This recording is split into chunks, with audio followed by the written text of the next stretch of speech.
Sexual harassment is, frankly, is what a court says it is. There's certainly a legal standard that courts employ, which is to say that the harassment has to be, first, unwelcome. The harassment also has to be severe and or pervasive.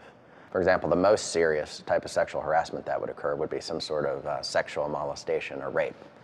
And so that may only happen once, but because it's so severe, that can constitute unlawful sexual harassment. Even if you don't have a severe sexual harassment incident, if you have numerous, for example, verbal sexually harassing statements, even without physical touching, but if there are many and it occurred over a long period of time, that can constitute sexual harassment because it's pervasive. The civil rights laws don't just prohibit sexual harassment. They also prohibit harassment based on other categories. So for example, if someone has a disability, say a learning disability, and they are made fun of by their peers or by their boss, there's a cause of action under the Americans with Disabilities Act for creating what's called a hostile work environment. So although that has nothing to do with sexual harassment, it is another form of harassment based on a protected category that's unlawful.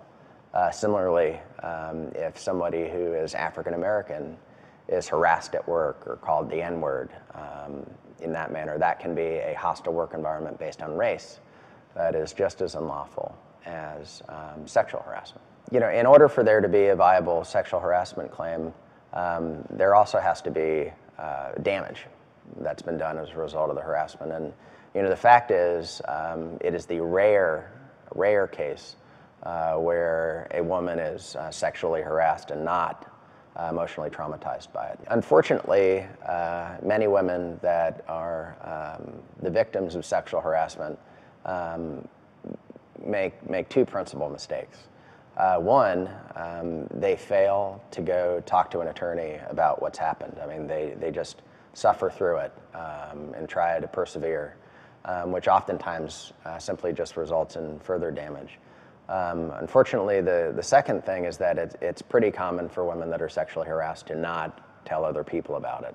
And even worse, to not go to see a medical professional or therapist or psychiatrist or psychologist about it. And those wounds don't heal on their own.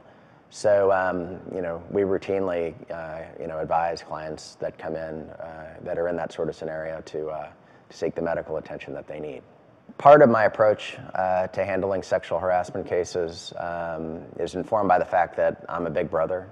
I have a protective instinct, in part due to my being a big brother.